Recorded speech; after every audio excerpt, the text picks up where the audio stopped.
please tell us about yourself, your current role in the university, and how would this experience benefit you if ever elected as a chancellor?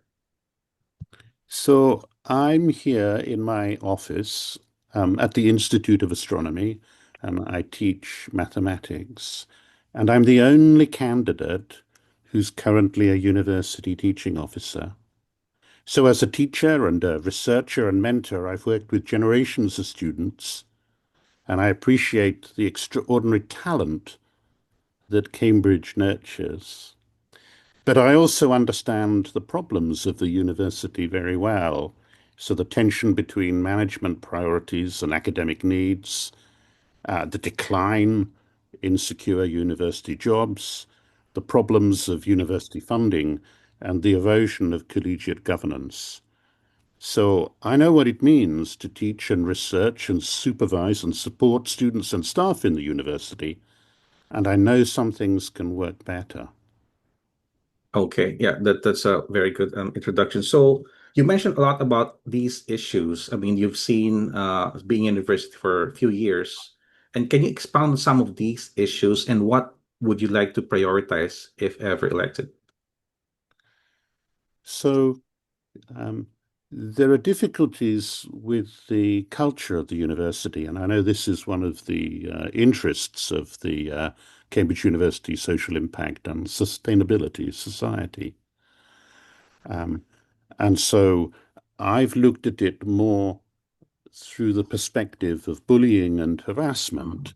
But of course, many of the people who are victims of bullying and harassment are um, people drawn from ethnic minorities or uh, are minorities because of their sexual orientation and so on. So there are statistics that show that such people are more commonly the victims of bullying and harassment. And the university has not really been able to tackle the problems it has with its culture. And that affects everyone. It affects students, of course, it affects staff, and it affects the atmosphere of the university. So this needs to be set from the top. The culture of a university is set by the people at the top. And so that's something on which I could make a real difference, and I would hope to do so. Um, so I can expand a little more on this. Um, I think we need to be aware of the fact that not merely do students often get bullied, but also young members of staff. And it may seem curious, but actually students have somewhat more protection. I know it's perhaps not the most robust organisation that we would hope for, the Office for Students, but students have the right to complain to the Office for Students, whereas young members of staff, early career scholars or mid-career scholars, have no such equivalent body. So they're actually less well off than students. And of course, I completely understand that it's difficult raising a grievance as a student. It's not easy to set to rights something that has gone wrong. Yeah. Okay. So it would be like you mentioned about culture. This is one of the things that you would like to focus on as a university chancellor. And how would you use your role as a chancellor? This role being mostly symbolic and ceremonial. Some of them are the functions for that. How would you nudge or you influence some of the the colleges and the vice chancellors to implement these visions you have? So that's a very good question. So you've come down to one of the key points. What can the Chancellor do? By himself? Nothing. What can the Vice Chancellor do? By herself? Nothing. What can the Registrar do? By herself? Nothing. Cambridge is a very complicated organisation. We would like to see more change.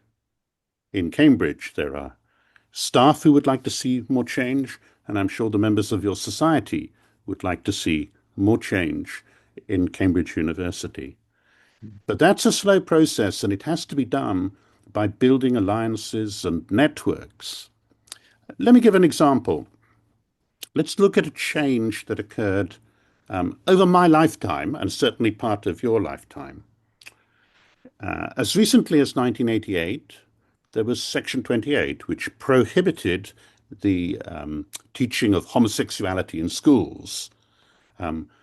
But look at the evolution of attitudes towards sexuality over the next 25 years. So we ended up with civil partnerships in 2004 and then full equality in marriage by 2013 by the very conservatives who had opposed the teaching of homosexuality in schools. So it's a good example of how change actually occurs. No one person no one person could have driven that change. It required the actions of many brave individuals who came out. It required the actions of many campaigning groups and journalists. And gradually, over a period of 25 years, change happened. So the Chancellor has a lot of influence. The Chancellor has no power, just like the Vice Chancellor has no power. The Vice Chancellor has a lot of influence. If the Chancellor and the Vice Chancellor are working together on a subject, then that can be very powerful in driving change in the university. But change never happens very quickly. We talked about changes in attitudes to gay rights, but actually that was swift. That's a very swift change. It took of the order of 25 years for the legislation to be turned on its head.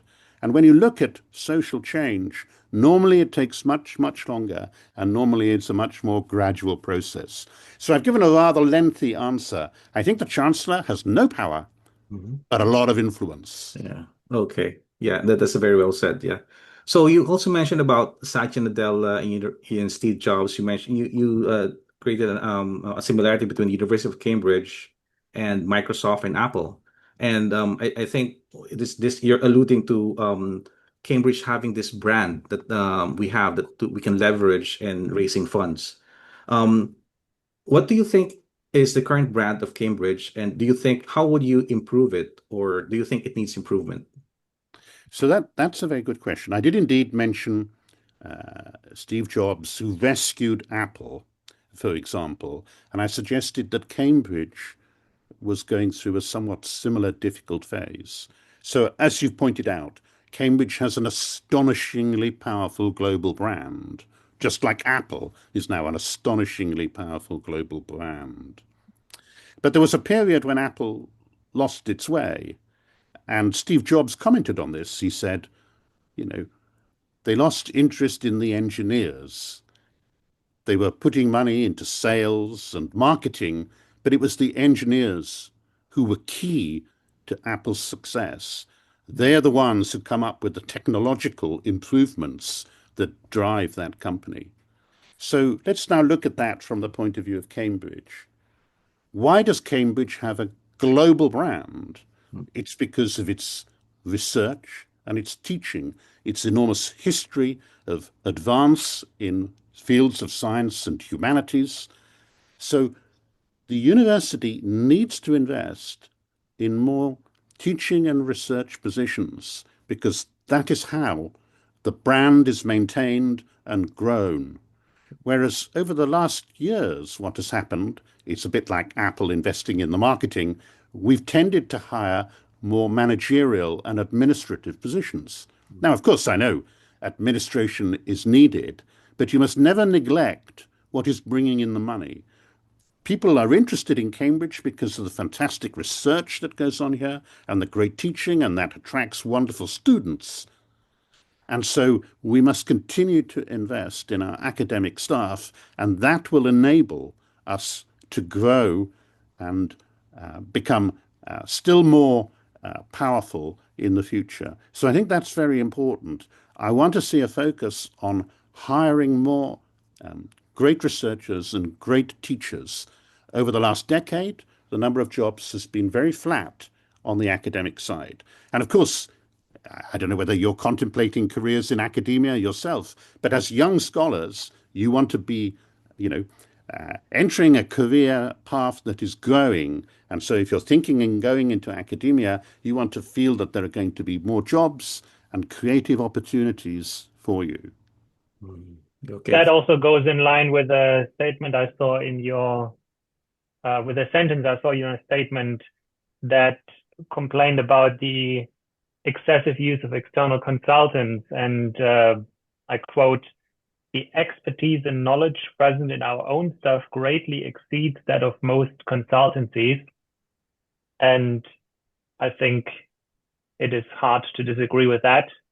And you've made a lot of compelling statements that I think most members of the university, whether students or staff, would agree with your points just now about academic staff and the issues that are going on with harassment and bullying, and having a chancellor who is a member of the university, is that you're the only candidate that obviously has a lot of benefits.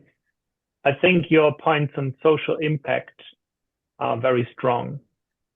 Given that we are the social impact and sustainability society, however, we also want to touch a bit on sustainability. And we found that a bit less in your statement, also compared to some of the other candidates. Tony Booth, for example, has a very strong emphasis on that. And I believe that is what gets him a lot of support also within the Cambridge community. Nonetheless, and you point that out in your statement as well, you're not someone high profile or famous, you're not a celebrity. Despite of that, you got the third highest number of nominations. So my next question is, how did you manage to do that while not being famous? And what are your plans and views on sustainability? So for example, Tony said we need a reverse Manhattan project. We need to focus on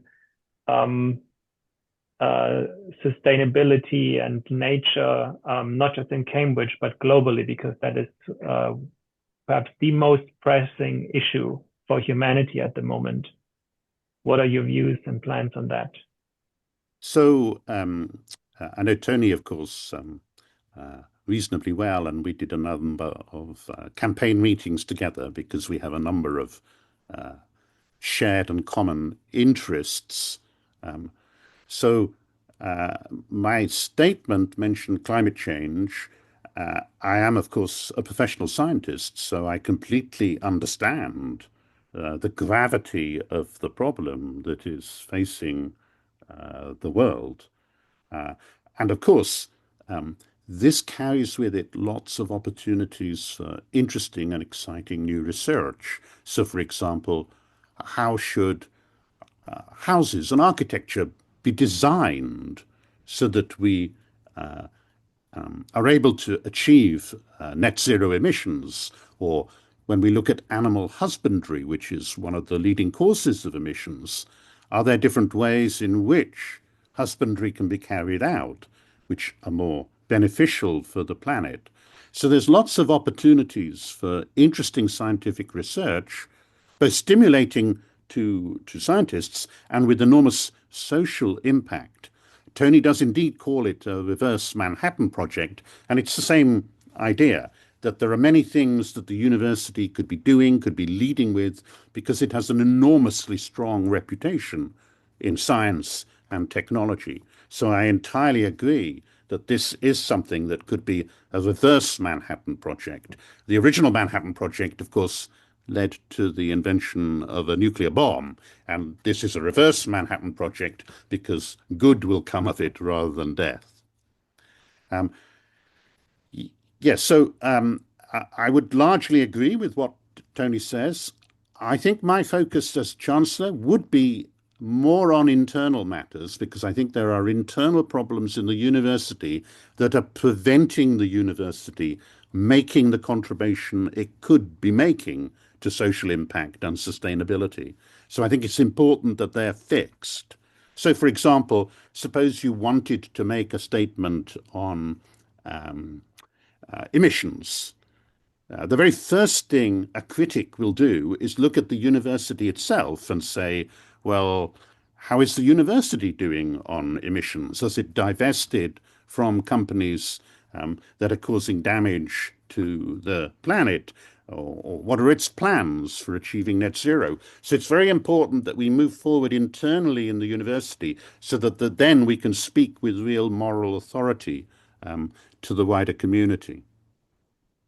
On that point, I have to agree, given that I'm also a member of Plant-Based Cambridge. You might have heard of our campaign, our climate campaign for plant-based catering across the university, and there were a couple of votes that passed in the student union for plant-based catering across the university. And despite having passed, it didn't have very much of an impact, because one of the reasons is that it got vetoed by the board of trustees of the student union, which, as far as I know, isn't even filled by students. And another reason, of course, is that Cambridge is very departmental and has lots of different colleges that each can make their own decisions. And so even if the students want this change and vote for the change, given how many people can veto that, the fellows and the trustees and so on, it might not have much of an impact after all. So the question on that point is, first of all, do you support this campaign? What are your views on this? And if you do, how could you, in your role as a chancellor, help with this? But isn't this like the example that I started with about gay rights? I kind of emphasized that change occurred, but change occurred gradually. But nonetheless, over a period of 25 years, change has occurred and the legislation has been turned on its head. So I can imagine, and I'm sure, like all young people, like I was when I was your age, you want to change things. I can imagine that change coming, but it will take more than a year or two. I can imagine over a quarter of a century that being the case. It won't be possible for any one individual to drive that through. It will require many individuals contributing to a change of culture, both in the university and outside. So it's a long process, I think, making these kinds of changes. But I think it's very rewarding. And it's difficult to make a change immediately. I don't think a chancellor could go in and say, I'm the chancellor now. I want this to happen. That kind of power doesn't exist in Cambridge, and probably doesn't exist, except for a very few individuals in the world, like Trump or Putin. It really does require a kind of gradual evolution for change to occur. And back to the question, though, do you support this specific campaign? And if you do, what is something that a chancellor could do? I mean, you can't say, I want this now, but what are some small steps perhaps that a chancellor could take? Well, the chancellor can lend authority to such a campaign. I'm not quite sure what it is that the campaign wants, but I certainly We want support plant-based catering across the university. You want the option of plant-based catering? 100%. You want 100% plant-based catering? Yes. Well, I think that's the sort of change that I think takes place over quite a long time. I think a chancellor could certainly encourage the use of plant-based catering in the university. As you say, the individual colleges are technically separate institutions, so the chancellor would have influence, but the chancellor wouldn't be able to direct. But I do think that kind of change, I admire your boldness in putting it forward, but that kind of change, I think, is something that takes of the order of a quarter of a century. I can easily imagine in 25 years' time that being the norm, but it will take some time to get there. Okay. Yeah. All right. So here I'm not speaking, by the way, on behalf of this society. This is a separate organization, Plant-Based Cambridge, and there was a student vote, and the majority of students voted on this. That's why I'm asking. But Just one last time. I think you haven't answered this yet. Do you support this campaign, Well, or the you're problem is not so much I in don't favor? actually know. I mean, I haven't actually answered that question, and I think the best way is because I actually don't know enough about the campaign. I think the best thing is for you to send me. You have my email details. You can send me the details of the campaign, and I can respond to that in writing. I haven't. You're completely correct. Answer that specific point. I've been a little bit of a slippery politician, but I would have to say it's because I don't actually know precisely what it Okay, is that you want. But excellent. We'll nonetheless, we'll do that. We'll do I, that. I admire the boldness of young people wanting to change the world. And I started with an example where young people did change the world. And so it can be done. I do think it takes more time Yeah. than a few years. It's a sort of a decade or 25 years. Yeah. Okay. Yeah. Thanks for answering this. I'll give it back to Michael now and Renata if they have um any more questions. And Yeah. just to conclude this point, I think this whole campaign, um, in theory, should be aligned with what you said, because the research by the University of Cambridge says that we should switch to a fully plant-based diet, yet the university doesn't implement that. So that is one of the reasons why students started this campaign. Scientists, climate scientists, and so on, medics, they say we should do this, but we don't. Yeah. So I think that's an excellent Okay. point. You've Yeah. picked up the matter of research, and I Yeah. think I agree with that full-heartedly. Yes, I would like to see much more research on these kind of things taking place in Cambridge. Thank you. Okay. Michael, please, and All right. No, no Renata. problem. Thanks, JP, for those questions. Now let's shift back to the professor. I'd like to ask something about yourself. What are you passionate about? Well, I'm obviously very, very passionate about astronomy and mathematics because that's what I do research into. I'm very worried about bullying and harassment, and I'm very worried about the future of the universities, especially for young academics. And of course, and this will be familiar to you, when I went to university, it was free, whereas, of course, people graduating from university now have significant debts. Hmm. And so the problem of university funding is becoming acute. It's felt even in Cambridge because, as you know, we're running a deficit of the order of 50 million. But of course, when we look outside Cambridge, there are many universities in a desperate state. And I feel this particularly because I'm Welsh, and it is the Welsh and Scottish universities that are suffering particularly. You probably have seen what has happened at Dundee University.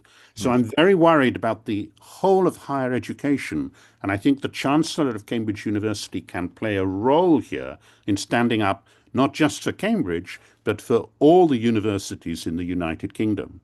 So you probably have heard of this phrase, the Golden Triangle. It refers to Oxford, Cambridge, and London, and the fact that a lot of money is given to universities in this triangle. But why is it a triangle? I mean, it could be a pentagon. It could be a nonagon. There are lots of great universities around the country, and many of them are starved of funding. So I've told you a little bit there about what I'm passionate about. All right. Universities, Cambridge in particular, but universities in general, and fixing the rotten funding situation that has been allowed to develop. And of course, it's worth stating, I know Tony made this point, but I'm going to make it as well, that this is the responsibility of one of the fellow chancellorship candidates, Lord Brown, who was in charge of the Brown report that caused fees to increase from £3,000 to £9,000. So that's one of the reasons why I think it would be inappropriate for him to be Chancellor of Cambridge University. Okay. All right. Yeah, thanks for that. So you mentioned about funding. This seems to be a very important part of your vision. Cambridge Global Alumni Network is one of the most powerful assets. And how would you, as Chancellor, leverage the or galvanize the alumni possibly to support these causes that you mentioned? Absolutely. I mean, um, it has a powerful global brand, and so we can borrow money and invest. And we should invest, of course, in people. We should invest in brilliant young scientists, brilliant young scholars of the humanities, and they will attract grants and they will attract funding and they will attract more brilliant students. So that is how the university should be proceeding. That is how we will become, that is how we will eliminate the deficit, for example. We will eliminate it by investing in people. Okay. All right. So yeah, this final question for me. Um, if elected, what would be your first 100 days? What would you do in your first 100 days, and what would be the legacy that you want to leave? So I always think, it's kind of crazy for people to talk about their legacies. Tony Blair used to talk about his legacy a lot. I mean, you're probably already lost if you're thinking about your legacy. You're not actually concentrating on the day job. The first 100 days, I mean, I think the relationship between the Chancellor and the Vice Chancellor is very important. I know the Vice Chancellor and I have a very high opinion of her. And so I think in the beginning, the most important thing is to build a strong working relationship with the Vice Chancellor so that together we can work in harness. I stated at the beginning that the Chancellor has no power and the Vice Chancellor has no power. They have influence. And I think together, if they're working in harness, their influence can be very great. All right. Okay. Yeah. Thanks for that. I hand it over to JP. Any more questions or to Renata? I want to say that again, I liked your point just now with the octagon or similar. I did my undergrad in Scotland, not at Dundee, at Glasgow. So I'm also very much in favor of not just focusing on a golden triangle, but on a different shape, because I agree there are many other great universities in the UK and elsewhere. And I coincidentally I had an interest in astronomy too when I was younger, and I considered this as a career. I then did something very different. But I see that you are not just a professor now at Cambridge, but your history here goes way back. You did your undergrad and PhD at Cambridge, um, according to my research in applied mathematics, theoretical physics, and then your PhD in astronomy and astrophysics. So you're probably the candidate with the longest history at our ancient institution. That might be right, And but I then went to America and then I went to Oxford and then I returned to Cambridge. So there was a okay, large I see. interregnum, but you may well be right that I am the candidate with the longest continuous history at Cambridge because I've been here since about 2002. Okay. Um, and I think there's another question we missed earlier, but I understand because we asked you a lot of questions.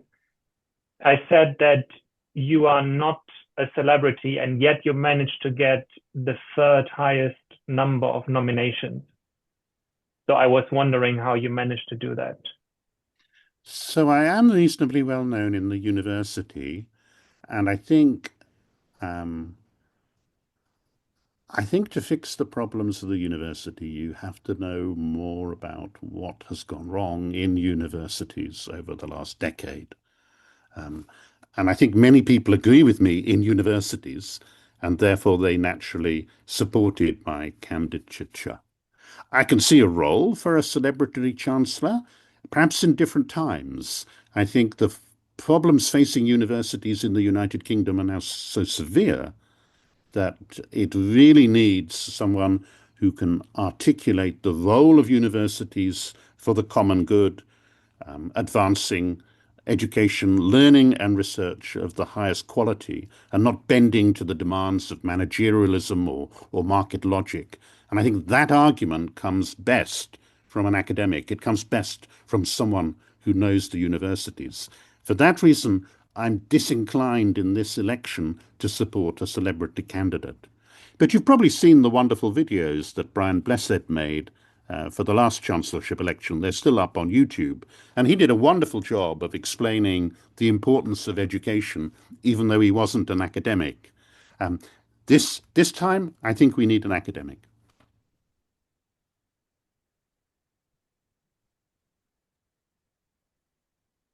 if Renata and Michael don't have any further questions, then my last question would be, that makes a lot of sense, but you are not the only academic,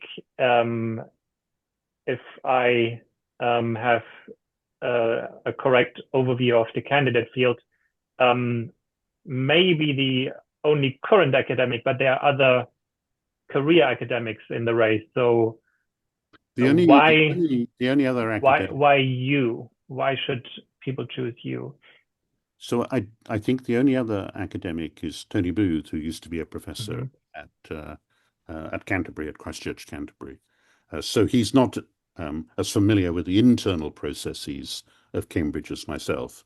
There are two heads of houses in the race, but they, of course, are not academics. Chris Smith was a former politician, and Mohammed El Arian is a former financier.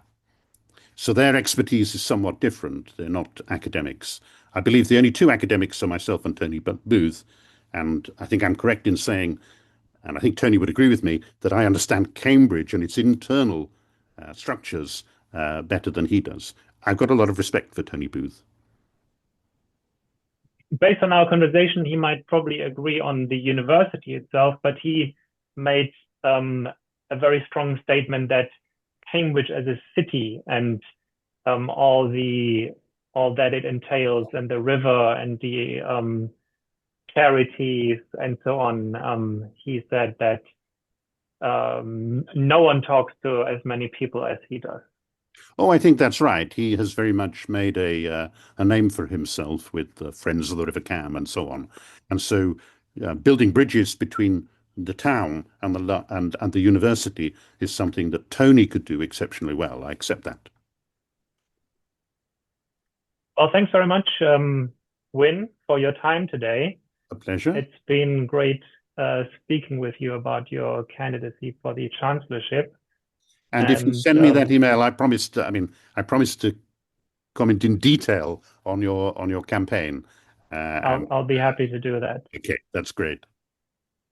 Well, thank you very much for taking the time to interview me and Tony and all the other candidates. And it's been a pleasure talking to you. All right. Thank you as well. Thanks very much. Thank you. Bye-bye. Thank you so much. Bye-bye. Yeah. Bye. Have a great day.